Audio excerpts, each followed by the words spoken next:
अस्सलाम वालेकुम नाज़रीन इकराम। दुनिया के अंदर बड़े कम लीडर होते हैं जो अपने कौलो इकरार के पक्के होते हैं, यानी कि जो वो कहते हैं वो कर गुजरते हैं, चाहे उनके सामने कितनी ही तकालीफ और कितनी ही मुश्किलात क्यों ना आए। पाकिस्तान के अंदर एक पॉलिटिकल लीडर है जिसका नाम है इमरान खान और दुनिया उसको कैदी नंबर 804 के नाम से भी जानती है। इस बंदे ने अक़वाम मुत्तहिदा में यूनाइटेड नेशन में खड़े होकर एक बात कही थी और उस वक्त लोगों को नहीं पता था, शायद खुद इमरान खान को भी नहीं पता था कि वो बात एक दिन इमरान खान के सामने आ जाएगी और फिर इमरान खान को उस इम्तिहान को पार करना पड़ेगा। इमरान खान ने कहा था कि अगर मेरे पास दो ऑप्शंस हों, उस वक्त हमारे इंडिया के साथ हालात जरा खराब चल रहे थे, तो इमरान खान ने कहा था कि अगर हमारे पास दो ऑप्शंस हों, एक ऑप्शन ये हो कि सरेंडर कर दो, माफी मांग लो, झुक जाओ, कंप्रोमाइज कर लो, डर जाओ, डील कर लो, और दूसरा ऑप्शन ये हो कि आखिरी सांस तक लड़ो, तो फिर मैं कौन सी ऑप्शन को चूज करूंगा। इमरान खान ने उस वक्त कहा था कि मेरा ईमान है ला इलाहा इल्लल्लाह और मैं आखिरी सांस तक लड़ूंगा। नाज़रीन इकराम, उसके बाद इमरान खान पाकिस्तान वापस आते हैं और कुछ अरसे बाद इमरान खान की हुकूमत को खत्म कर दिया जाता है और इमरान खान पाकिस्तान की आवाम को बताते हैं कि मेरी हुकूमत को अमरीकी इमा पर खत्म किया गया है। अमरीकी नहीं चाहते कि पाकिस्तान के अंदर इमरान खान की हुकूमत हो, क्योंकि इमरान खान ने पूरी दुनिया के सामने दो बयान दिए। एक, इमरान खान ने यह कहा कि हम तुम्हारे गुलाम नहीं हैं, कि जो तुम कहोगे हम वही करेंगे, और दूसरा इमरान खान ने कहा कि एब्सोल्युटली नॉट, सोचना भी मत कि जो अमेरिका कहेगा वो पाकिस्तान करेगा। उसके बाद इमरान खान की हुकूमत को खत्म किया गया। इमरान खान के ऊपर 200 से ज्यादा केसेस बनाए गए। साइफर का केस बना, तोशाखाना का केस बना, उसके और भी बहुत से केसेस, अभी आपको आने वाले दिनों में और केसेस नजर आएंगे, अजीबोगरीब किस्म के केसेस नजर आएंगे और शायद उन केसेस के अंदर सजा भी नजर आए। अब इमरान खान के सामने दो ऑप्शंस थी। पहली ऑप्शन ये थी कि डर जाओ, झुक जाओ, कंप्रोमाइज कर लो, पीछे हट जाओ, और दूसरी ऑप्शन थी कि आखिरी बॉल तक और आखिरी सांस तक लड़ो।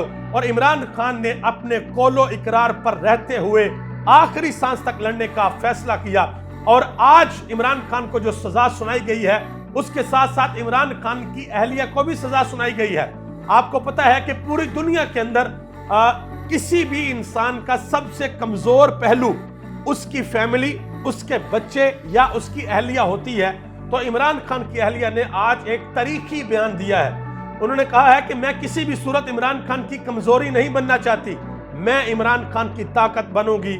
जैसे ही केस का फैसला आया उनको इत्तला दी गई, वो गाड़ी पे बैठी और अडयाला जेल पहुंच गई कि आप मुझे गिरफ्तार कर ले। नाज़रीन इकराम, पाकिस्तान की तारीख लिखी जा रही है और आज से चंद दहाइयों बाद, यानी कि 50 या 60 साल बाद, आज के वक्त जो लोग हैं वो जब अपनी बुजुर्गी को पहुंचेंगे तो वो अपने बच्चों को एक कहानी सुनाया करेंगे।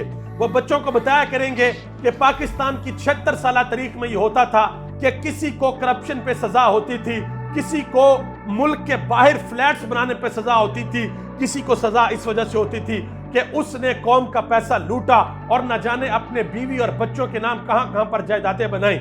लेकिन पाकिस्तान का एक ऐसा वजीर आज़म भी आया जिसको इस वजह से सजा हुई कि उसने अपनी कौम के सामने सच खोल के रख दिया था।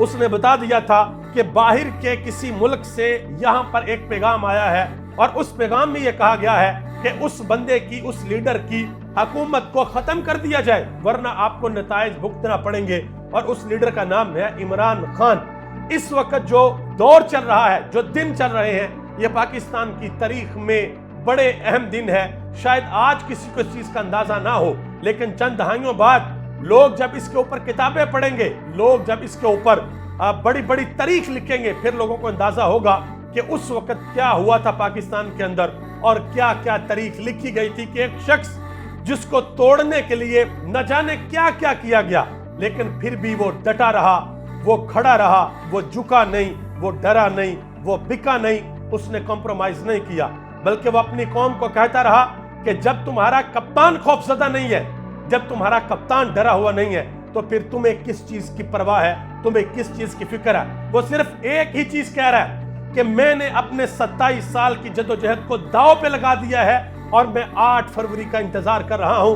कि मेरी कौम 8 फरवरी को निकलेगी और निकल कर वोट डालेगी। अब ये कौम के ऊपर है। इमरान खान ने तो जो करनी थी वो कर गुजरे, अब तो ये कौम के ऊपर है कि कौम किस तरीके से निकलती है, क्योंकि कौमों के इम्तिहान होते हैं। قوم کے سامنے ایک امتحان ہوتا ہے، اگر قوم اس امتحان کے اندر پاس ہو جائے اس قوم کے اچھے دن شروع ہو جاتے ہیں، اگر قوم اس امتحان میں فیل ہو جائے تو پھر اگلے امتحان میں دوبارہ جانا پڑتا ہے۔ اور یہ دنیا کا قاعدہ اور قانون ہے کہ جب تک آپ امتحان پاس نہیں کرتے آپ آگے نہیں جا سکتے۔ تو امتحان عمران خان نے تو اپنے سارے پاس کر لی ہیں، اب امتحان ہے پاکستان کی قوم کا۔ دیکھنا یہ ہے کہ پاکستان کی قوم اپنے امتحان پاس کرتی ہے یا نہیں کرتی۔ یہ امتحان لازمی نہیں ہے کہ جی عمران خان کے حق میں پاس ہوگا، یہ امتحان کسی کے بھی حق میں پاس ہو سکتا ہے، یہ نواز شریف کے حق میں پاس ہو سکتا ہے، یہ آصف علی زرداری کے حق میں پاس ہو سکتا ہے، لیکن امتحان کے لیے قوم کو نکلنا پڑے گا اور فیصلہ کرنا پڑے گا کہ کون سا لیڈر اس ملک کے لیے، اس قوم کے لیے اور اس ملت کے لیے ضروری ہے۔ آپ سب کا بہت بہت شکریہ۔ پاکستان زندہ باد، پاکستان کے عوام اور پاکستان کے ادارے پائندہ باد۔